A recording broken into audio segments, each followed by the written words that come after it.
ദൈവത്തെ സ്നേഹിക്കുന്നവർക്ക് അവിടുന്ന് സകലവും നന്മയ്ക്കായി പരിണമിപ്പിക്കുന്നു.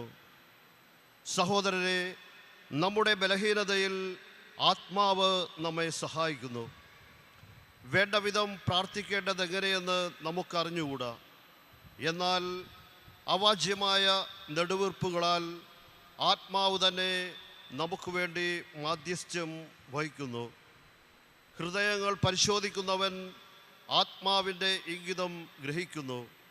എന്തെന്നാൽ ആത്മാവ് ദൈവഹിതമനുസരിച്ചാണ് വിശുദ്ധർക്കു വേണ്ടി മാധ്യസ്ഥ്യം വഹിക്കുന്നത്. ദൈവത്തെ സ്നേഹിക്കുന്നവർക്ക്, അവിടുത്തെ പദ്ധതി അനുസരിച്ച് വിളിക്കപ്പെട്ടവർക്ക് അവിടുന്ന് സകലവും നന്മയ്ക്കായി പരിണമിപ്പിക്കുന്നു എന്ന് നമുക്ക് അറിയാമല്ലോ.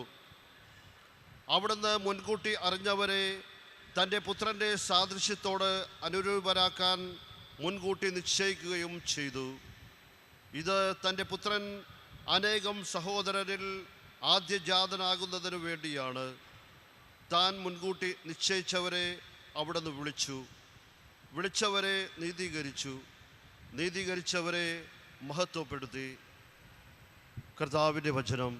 ദൈവത്തിന് നന്ദി.